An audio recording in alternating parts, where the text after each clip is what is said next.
Welcome back to another episode of Motogp Mac, and today we're going to talk about the Friday practice sessions that just happened for the Spanish Grand Prix in Jerez.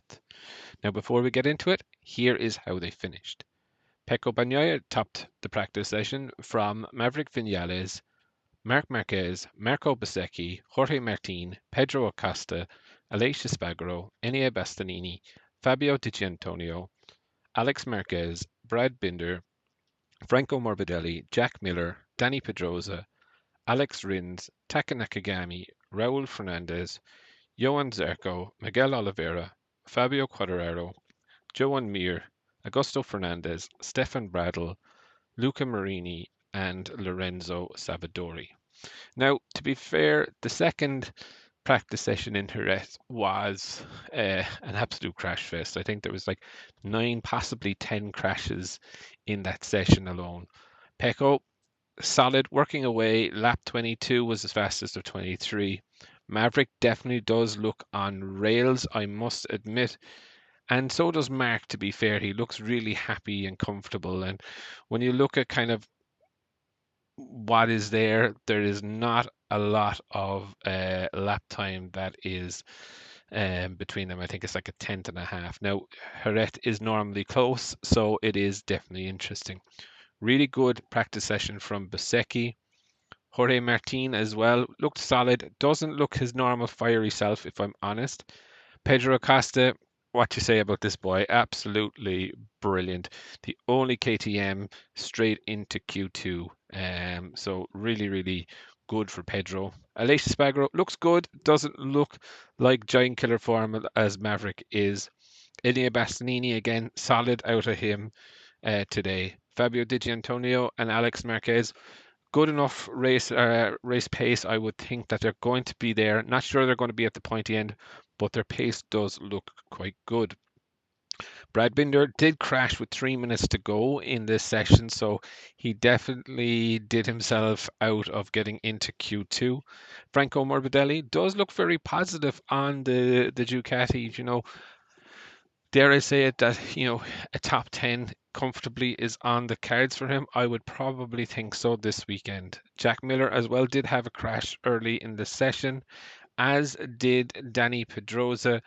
It was brilliant to see Pedrosa and Acosta on track together, I must admit.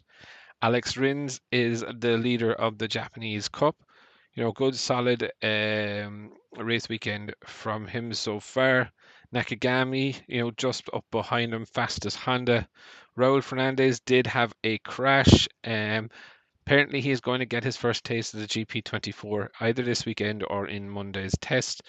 Zarco, not a bad session. Miguel Oliveira did have a crash towards the end. His pace did look okay up to that point. Fabio Quadraro had a rare crash, I must admit, and only had one bike left for the end of the session fastest lap series. So, not really a good day for Fabio. Joe and Mir, again, not really that great of a day. Augusto Fernandez, still far, far, far behind Pedro Acosta. But in saying that, you know, he is Acosta is one of those really, really quick ones, so it's hard to compare him. He is about a second behind the other factory riders, though. Stefan Bradl is debuting a new Honda, a lot of new aero on the Honda, and I'll discuss that at a later stage. But there, he is debuting that. He is faster than Luca Marini, which is kind of worrying for Marini that the test rider, who is known to be slow, comes in and outpaces you. And Lorenzo Savadori, um, the Aprilia that he is riding looks identical to the normal lads ones and the works ones, but my understanding is that there's a different mechanical rear ride height device on that. All in all, I think it was a pretty good practice session. I do apologize about the photographs not being correct. I'm traveling at the moment, so I don't really have a lot of today's session. But it is definitely good. Bagnaia has surprised me. Maverick's race pace looks good. So does Mark. So judging it on today's pace, the sprint race winner tomorrow, I'm going to go with Marc Marquez, but I would definitely love to know your thoughts. What did you think of the practice session, and who do you think is going to be your sprint race winner tomorrow? Definitely leave your thoughts in the comments below, and I'll be back again tomorrow with another video.